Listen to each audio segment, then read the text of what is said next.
আসসালামু আলাইকুম viewers, টেকমাস্টার video চ্যানেলের পক্ষ থেকে স্বাগতম। বন্ধুরা, থাম্বনেল দেখে আপনারা বুঝতে পেরেছেন যে আজকের ভিডিওটি কতটা গুরুত্বপূর্ণ। আমরা যারা কম্পিউটারের কাজ করি, আমরা প্রায় একজনের কাছ থেকে আরেকজনের ফাইল ট্রান্সফার করি। বিশেষ করে এমএস ওয়ার্ড, এক্সেল, পাওয়ারপয়েন্টের ফাইল। আমরা এই ৩ টি সফটওয়্যারের ফাইল যখন কারো সাথে আদান-প্রদান করি, সেক্ষেত্রে আমরা দেখি যে ফন্টগুলো ভেঙে যায়। যে আমি ঠিকই পাঠাচ্ছি, আমার ফরম্যাটটা ঠিকই ছিল, বাট অন্য জায়গায় যাওয়ার সাথে, সাথে সেই ফন্টটি ভেঙে যাচ্ছে। তো সেটিরই সমাধান দেব। ভিডিওটি কোথায় স্কিপ না করে সম্পূর্ণ ভিডিওটি দেখেন, তাহলে এই প্রবলেমটি আর আপনি ইন ফিউচারে কখনো ফেস করবেন না। তো ভিডিওটি শুরু করার আগে অনুরোধ করব, আপনি যদি আমার চ্যানেলে নতুন হয়ে থাকেন তাহলে please subscribe to my channel. আর যদি অলরেডি সাবস্ক্রাইব করে থাকেন তাহলে থ্যাংক ইউ সো মাচ। আর আরেকটি অনুরোধ করব, আপনি আমার চ্যানেলটি ঘুরে আসতে পারেন। আমার চ্যানেলে অসংখ্য ভিডিও আছে। MS Word, Excel, video editing, এর পাশাপাশি কম্পিউটারের প্রবলেম গুলো নিয়ে আমি অনেকগুলো ভিডিও এখানে আপলোড করেছি। আশা করি চ্যানেলটি ঘুরে আসলে আপনার ভালো লাগবে।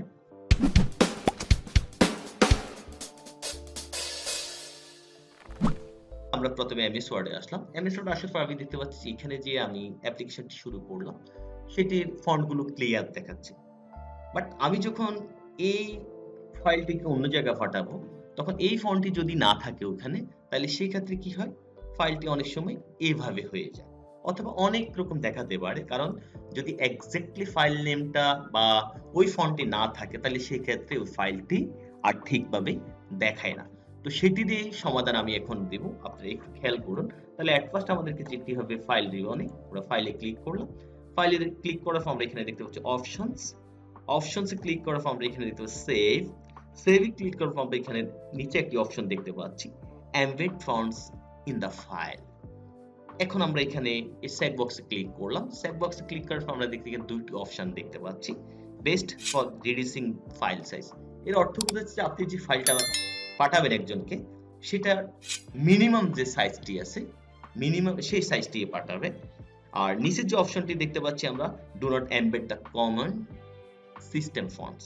কারণ এটি আমাদের টিকমার্ক ছিল, বাট এটি আমাদের সেট বক্স ছিল না বলে এটি কাজ করে নাই। এটির মূল কাজ হলো যে আপনি যে ফাইলটি পাঠাবেন, সেই ফাইলের সাথে যেই ফন্ট দিয়ে আপনি লেখাটি লিখেছেন, সেই ফন্টটিকে অ্যাটাচ করে দিবে ফাইলের সাথে। অ্যাটাচ করে দিলে আপনি যেখানে পাঠাবেন, তাহলে সেখানে আর ওই ফাইলটি কোনোদিনই ভাঙবে না। এরপরে আপনি জাস্ট ওকে প্রেস করবেন। ওকে প্রেস করার পর আপ ফাইলটিকে সেভ করবেন। আবার সেভ করে এবার যার কাছে ফাইলটি পাঠাতে চান তার কাছে পাঠাবেন। আশা করি পুরো প্রক্রিয়াটি আপনি বুঝতে পারছেন। এরপরে যদি এই বিষয়ে কোনো কোশ্চেন থাকে অবশ্যই কমেন্ট বক্সে জানাবেন, আমি অ্যান্সার দেওয়ার চেষ্টা করব। সবাই ভালো থাকবেন, সুস্থ থাকবেন, প্রযুক্তির সাথেই থাকবেন। আল্লাহ হাফেজ।